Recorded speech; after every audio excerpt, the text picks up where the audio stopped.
ओम शांति। फरिश्ता बनने के लिए किस बंधन से मुक्त होना पड़ेगा?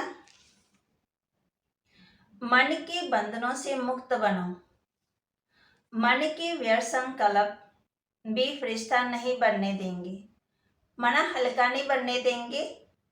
इसलिए फरिश्ता अर्थात जिसका मन के व्यर्थ संकल्पों से भी रिश्ता नहीं, कोई बोझ ना हो। सारे बोझ किसको दे देने? बाप को। सदा ये याद रहे कि हम फरिश्ते किसी रिश्ते में बंधने वाले नहीं। मन के, तन के, सर संबंधों के, जो भी आसपास के है, खाने का, पीने का, उठने का, बैठने का, तो बन जाते हैं ना। मन जैसे मेरा मन नहीं मानता है, तो परम पिता परमात्मा भी हम बच्चों को, माना शिव बाबा, हम बच्चों को यही समझाते हैं कि बच्चे मन को किस में लगाओ? बाप की याद में। मन मना भाव। जो मन में बोझ है वो उस परम पिता परमात्मा को दे दो। किसी भी संकल्प रूपी बीज को फलीभूत बनाने का सहज साधन एक ही है, वह है सदा बीज रूप बाप से हर समय सर्व शक्तियों का बल उस बीज में भरते रहना है। और बीज रूप द्वारा आपके संकल्प रूपी बीज सहज ही स्वतः ही वृद्धि को पाते फलीभूत हो जाएंगे। लेकिन बीज रूप से निरंतर कनेक्शन न होने के कारण और आत्मा को व साधनों को वृद्धि की विधि बना देते हैं। फिर इस कारण ऐसे करें, वैसे करें, इस जैसा करें, इस विस्तार में समय और मेहनत ज़्यादा लगाते हैं। ऐसा कर लेते हैं, वैसा कर लेते हैं, उससे पूछ लेते हैं। फिर हम बच्चों को कहते, फिर समय ज़्यादा लगता, फिर व्यर्थ कितना चलता, फिर मेहनत करते। क्योंकि किसी भी आत्मा और साधन को अपना आधार बना लेते हैं। सागर और सूर्य से पानी और धूप मिलने के बजाय कितने भी साधनों के पानी से आत्मा को आधार समझ साकाश देने से बीज फलीभूत नहीं हो सकता है। इसलिए मेहनत करने के बाद, समय लगाने के बाद जब प्रत्यक्ष फल की प्राप्ति नहीं होती है, तो चलते चलते उत्साह कम हो जाता है। फिर और स्वयं से व साथियों से व सेवा से निराश हो जाते हैं। कभी खुशी, कभी उदासी, दोनों लहरें ब्राह्मण जीवन की नाव को कभी हिलाती, कभी चिल्लाती। कौन है? कभी उदासी, कभी निराश, ना, कभी खुशी, कभी गम। अगर मनसा में व्यर्थ संकल्प है तो व्यर्थ संकल्प ठहर ही नहीं सकते हैं। फिर मन हमारा शक्तिशाली है, मन अच्छा चल रहा है, मन खुशी है, तो उसमें व्यर्थ आ ही नहीं सकता है। फिर व्यर्थ बार बार नीचे ले आता है, भारी कर देता है ना। फिर कहाँ हमने परमात्मा को याद करना हो, कहाँ हम नीचे आ रहे हैं। फिर है ना, हमारा योग नहीं लग रहा, फिर उसी बाबा से वो शक्तियाँ ले नहीं पा रहे हैं, फिर निराश हो जाते हैं, फिर उदास हो जाते हैं। तब बाबा कहते, व्यर्थ संकल्प वाले के मन की चाहना व मन की इच्छाएं बहुत ऊंची होती है।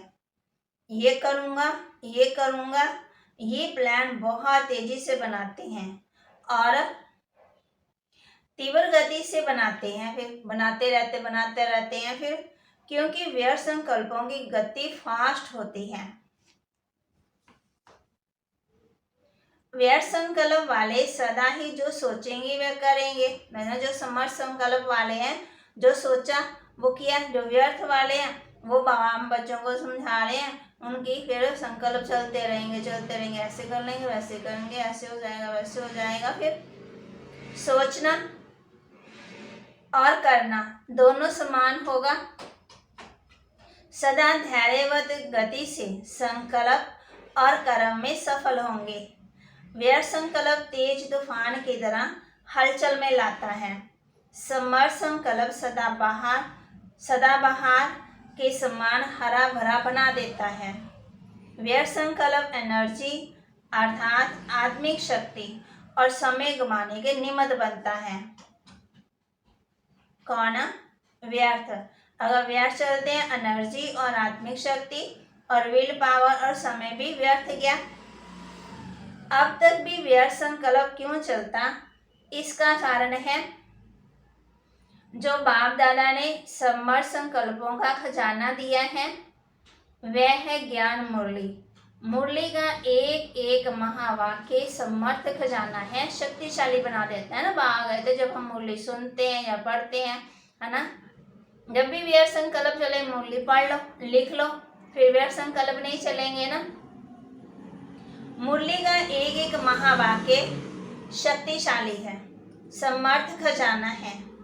इस समर्थ संकल्प के खजाने का महत्व कम होने के कारण समर्थ संकल्प धारण नहीं होता तो व्यर्थ को चांस मिल जाता है। देखो बाबा बच्चों को कितना अच्छा समझा रहे हैं कि व्यर्थ क्यों चला, क्योंकि हम कोई ना कोई संकल्प अच्छा करते नहीं है, बाबा की याद में रहते ही नहीं है, अपने सम्मान में नहीं रहते हैं, तो फिर व्यर्थ चलता। व्यर्थ को मिटाने के लिए शक्तिशाली संकल्प करना। माना शरीर के अंदर कमजोरी है तो शक्तिशाली भोजन करना पड़ेगा, जूस पीना पड़ेगा, 3 टाइम खाना खाना पड़ेगा, टाइम माना पूरा एक्यूरेट चलना पड़ेगा। तो बाबा भी हम बच्चों को कहते हैं ना, मेरे कई बच्चे कहते हैं, बाबा कहते कि व्यर्थ चलता व्यर्थ चलता। बाबा कहते अच्छे संकल्प करो, व्यर्थ को चांस मिल जाता। हर समय एक एक महावाक्य मनन करते रहे तो समर्थ बुद्धि में व्यर्थ आ ही नहीं सकता है, फिर खाली बुद्धि रह जाती, इसलिए खाली स्थान होने का कारण व्यर्थ आ जाता है। फिर बुद्धि को समर्थ संकल्पों से सदा भरपूर रखो। उसका आधार है रोज की मुरली सुनना और उसको समाना, उसका स्वरूप बढ़ना। ये 3 स्टेजेस हैं। सुनना बहुत अच्छा लगता है, सुनने के बिना रह नहीं सकते, ये भी स्टेज है। ऐसी स्टेज वाले सुनने के समय तक सुनने की इच्छा, सुनने का रस होने के कारण उस समय तक उसी रस की मौज में रहते हैं, सुनने में मस्त भी रहते हैं। बहुत अच्छा है, ये खुशी के गीत भी गाते हैं, लेकिन सुनना समाप्त हुआ तो वह रस भी समाप्त हो जाता है फिर, क्योंकि समाया नहीं। किसको? जो भागवत जो सुना है उसका मनन चिंतन नहीं किया। समाने की शक्ति द्वारा बुद्धि को व्यर्थ समर्थ संकल्पों से संपन्न नहीं किया तो व्यर्थ आता रहता है। जैसे हम देखो मुरली सुनते रहते ना, कोई आ रहा है कोई जा रहा है तो हम देख रहे हैं, जब तक वो बैठ ना जाए तब तक उसको देखते रहेंगे बिठा के, फिर इधर उधर फिर देखेंगे, है ना, फिर टाइम देखते रहेंगे कितना टाइम हो रहा है ना। मुरली आज लंबी हो गई है, कोई किसी भी क्लास में है, फिर टाइम देखते रहते हैं। तो बाबा हम बच्चों को कह रहे हैं समाने वाले सदा भरपूर रहते हैं।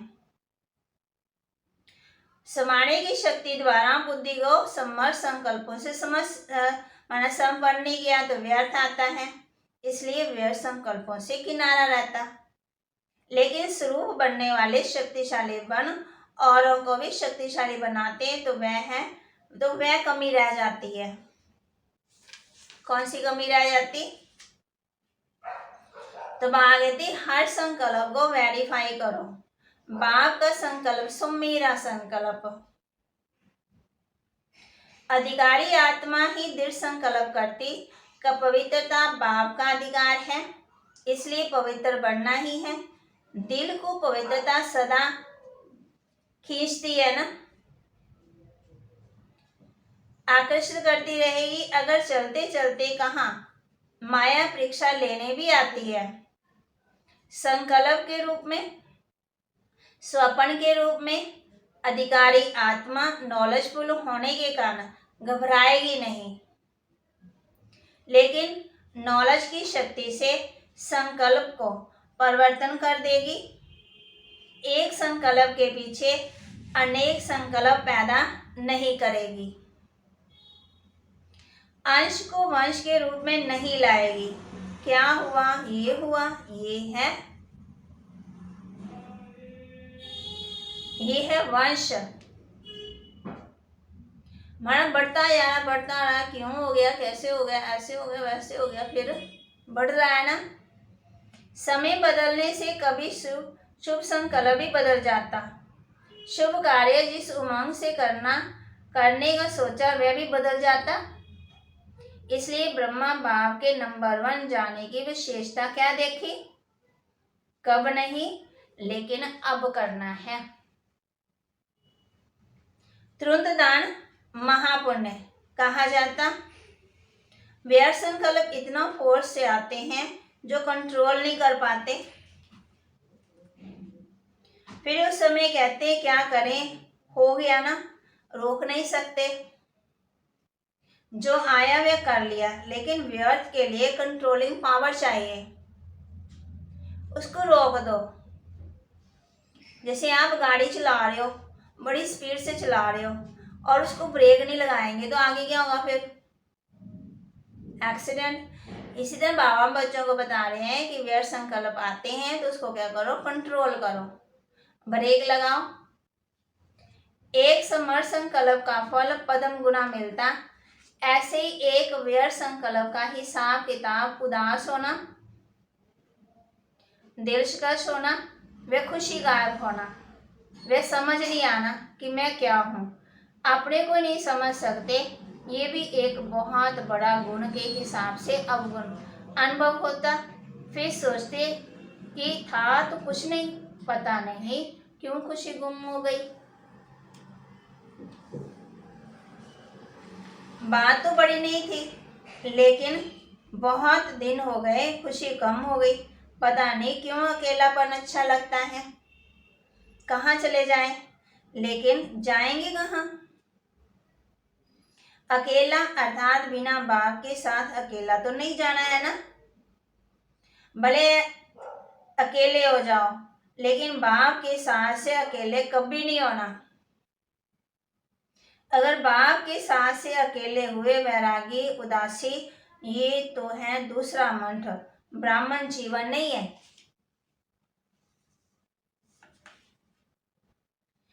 आप ब्राह्मण आत्मा स्वयं नॉलेजफुल बनो। हर संकल्प करेंगी तो संकल्प और सफलता दोनों साथ साथ अनुभव करेंगे। तो स्वयं को चेक करो कि किसी भी प्रकार के संकल्पों के बंधन में तो नहीं। चाहे व्यर्थ संकल्पों के बंधन, चाहे ईर्ष्या देश के संकल्प, चाहे अलबेलेपन के संकल्प, चाहे आलस के संकल्प, किसी भी प्रकार के संकल्प मनसा बंधन की निशानी है। तो आज बाप दादा बंधनों को देख रहे थे, मुक्त आत्मा कितनी है, माना व्यर्थ से कैसे मुक्त होंगी, कैसे बाबा ने बताया।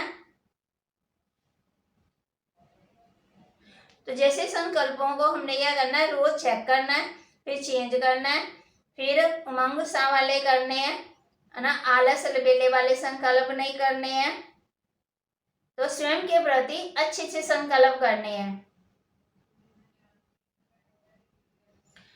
तो रोज मन में अच्छे संकल्प, आज मैं कौन सी आत्मा हूँ, शिव बाबा का बच्चा हूँ, न महान आत्मा हूँ, देव आत्मा हूँ, खुशी वाली हूँ, पद्मा पद्म, ऐसे रोज कोई ना कोई संकल्प करने। तो श्रेष्ठ संकल्प करेंगे तो शक्ति भी आएगी, माना अच्छे संकल्प, शुभ संकल्प, तो शक्ति भी आएगी। फिर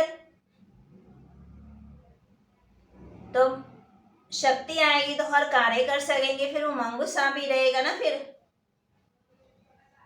तो जब उमंग उत्साह रहेगा, शक्ति रहेगी, तो कभी किसी के उदास भी नहीं होंगे, दास भी नहीं बनेंगे ना। फिर